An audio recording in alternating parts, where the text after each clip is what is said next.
Hey, welcome back, ladies and gentlemen. Moving into Unit 12 here, we are looking at the interwar era. So we just wrapped up World War One, and we're going to see what happens in the post-World War One era or post-Great War era.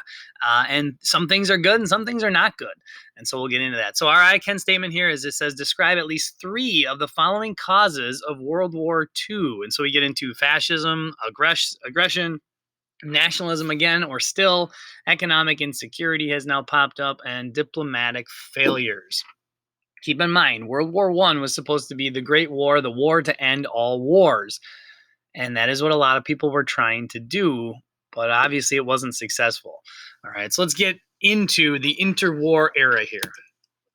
When we look at the post-war era or post World War One time here.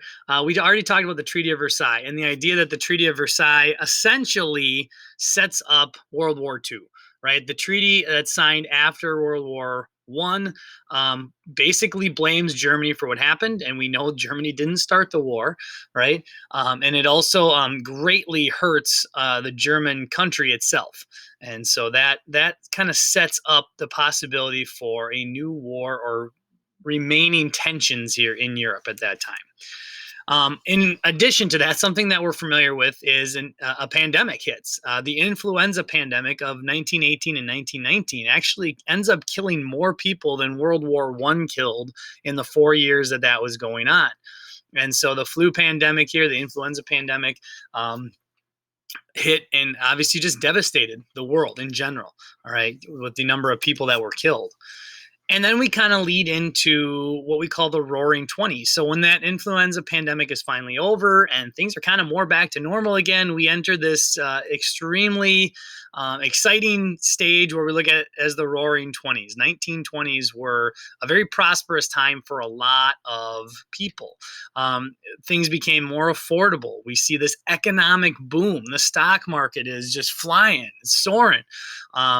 We see new kind of social ideas happening, like the women you see in the picture there. They were called flappers. So you see this kind of new kind of changes in social norms and some changes in our society in general. All right.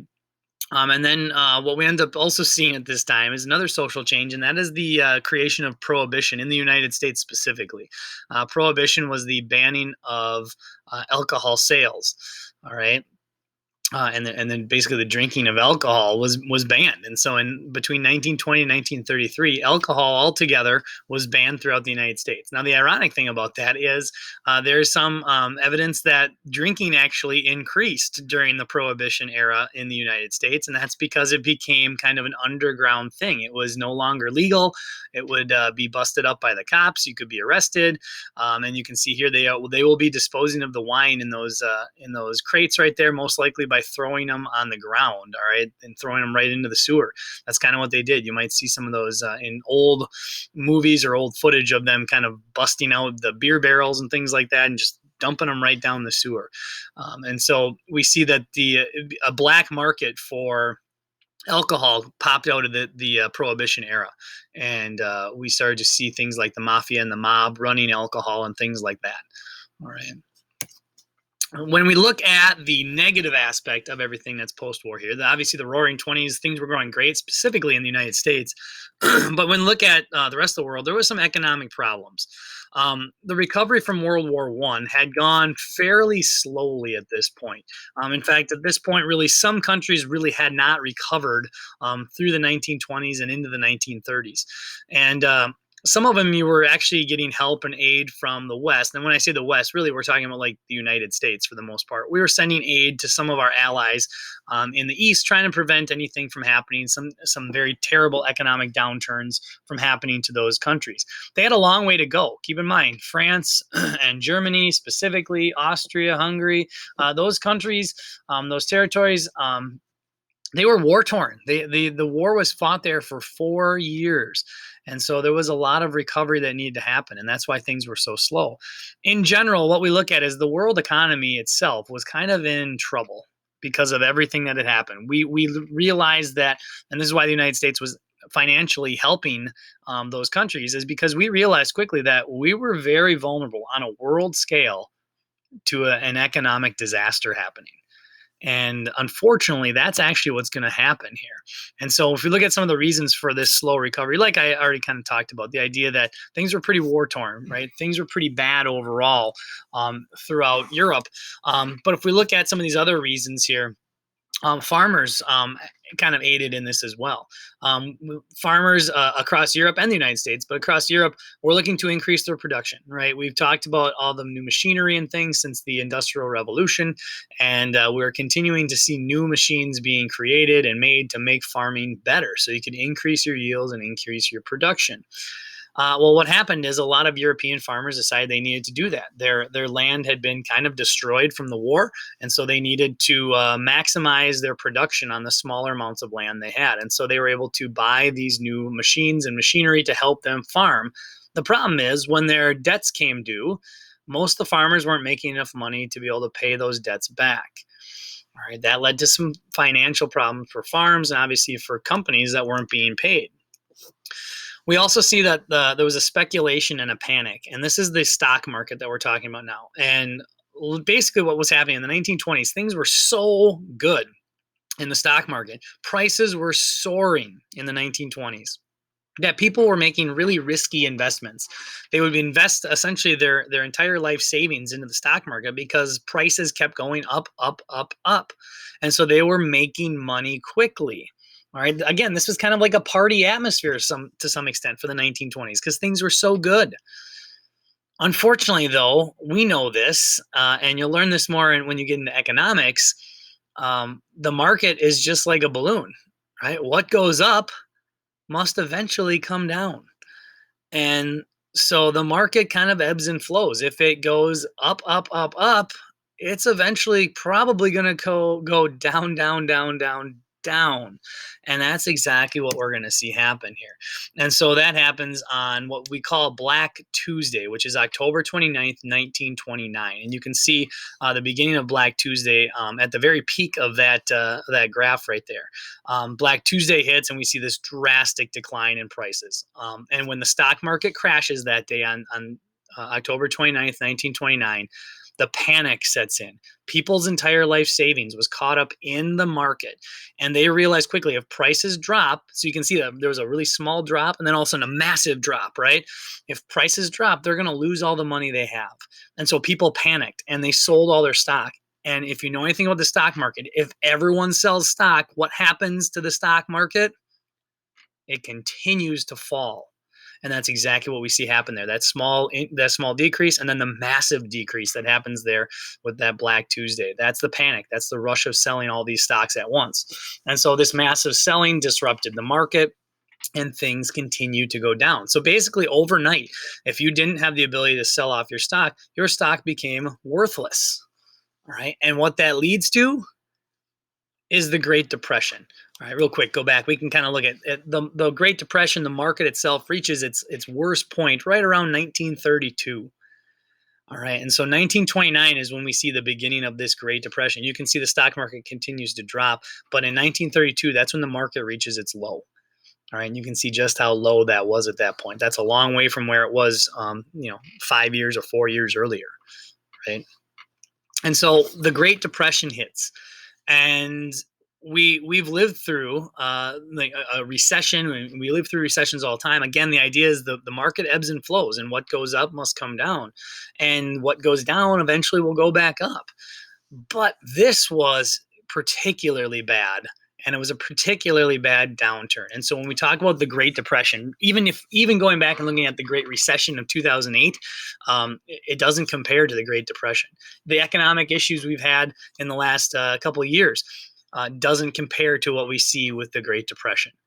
All right, not even close. So basically what the Great Depression is, the New York Stock Exchange completely collapsed. And what that meant was we saw the beginning of this worldwide depression. It didn't just affect the United States, it affected the entire world. Everyone's people who are invested in the stock market, their savings overnight, worthless, gone. All the money they had gone if they were invested in the market. We started to see the beginning of soup lines and kind of these kitchens that popped up so that people could actually get food. We saw an extremely high unemployment rate in the 20%, and sometimes higher in some places. All right, that's a very, very high unemployment rate. You can see from the picture there that there were cities that would put up signs that basically said, and billboards that just said, "Hey, if you're jobless, just don't even come to our town. We can't take of our own can't take care of our own jobless people here. Keep moving. Go to the next town." All right, because that's how bad things were. And so the big question for you is, how do you pull a nation out of a depression? All right, and so we're going to kind of go over a couple of possibilities here when we look at that. Now, when we get into this Great Depression, the Hoover at the president at the time was Herbert Hoover. All right, he was a well-educated man. He was a businessman, and he believed that, hey, prosperity is just around the corner. That didn't sit real well with the people who were really having major economic problems and couldn't feed their family. All right, it doesn't matter if prosperity is around the corner if you can't eat today. So he basically didn't do anything. He was kind of an economist. He said, hey, we're down right now. Things are going to go back up. We'll get better. He ends up losing the election to Franklin Delano Roosevelt in 1932 because Roosevelt has what he calls the New Deal. All right, this is an economic stimulus plan, essentially, that he puts in place where we're going to take federal money. We're going to give it to the states so that they have food, clothing, and shelter for people.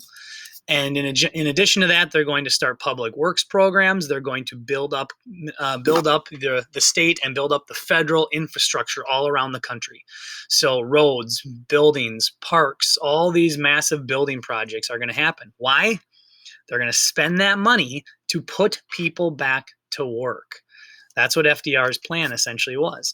Now, in 1935, they also passed the Social Security Act, which made way for unemployment. If people did not have a job, they could apply for unemployment, and then also old age benefits. Once you retire, you can start drawing from your benefits that you've had. So if you work right now, if you look at your check, you see FICA, F-I-C-A, that's your old age benefits. That's Social Security. And one day, the idea is that you'll be able to take that money back out. Right, when you reach 65 or whatever the age might be by the time you get there. Okay, and so FDR becomes the new president, puts in all these massive building projects, starts some of the building of the road, the kind of the highway system, not to the full extent that we look at the interstate system today, but does start a lot of highway and road building throughout the United States. Projects like the Tennessee River Valley, we look at the Hoover Dam right there. Those were all projects that were created because of the New Deal, Roosevelt's plan to pull the country out of depression. Now, when it comes down to it, social programs like the New Deal, Social Security, public works, they eased everyone's hardships. They made things better during the Depression, but they didn't end the Great Depression. All right. And so the Depression worldwide was still hitting extremely hard. And so, in addition to the United States and all these programs we're trying and all these things that we're trying to do to pull ourselves out, Europe is still struggling as well. And so the question that comes up here, because everyone's still struggling, despite all the social programs, despite all the things that we've put in place, how do you pull a country out of the Great Depression? All right. And really, if we look at all the countries in the world, there is only one country, or the first country, I should say, to pull themselves out of the Great Depression is eventually going to be controlled by the man on the left right there. And if you know anything about history, and if you know who those two men are, the man on the left is Adolf Hitler. The man on the right is Benito Mussolini of Italy. All right. And so we're going to talk more about how you get a country out of the Great Depression. And I'll give you a hint. You get them ready to go to war. You mobilize your country to go to war. And that's exactly what Adolf Hitler is going to do. All right. He pulls Germany out of the Great Depression. So that new power starts to rise in Europe. All right. The struggling that Europe is going through leads to what we call fascism. All right. We'll talk more about fascism, the rise of fascism, the rise of Germany, or rebirth almost of Germany, the rise of Italy and Spain, and all these fascist countries that come along with it. Again, people need change. They need help. And the fascist party was giving it to them at this time. Now, they go on to do some pretty terrible things after this, right? And we know that. And we'll talk more about that, obviously, as we lead into World War II. So, ladies and gentlemen, hopefully you got everything you need here. Again, as always, if you have questions, please talk to your teacher, and we will see you again soon.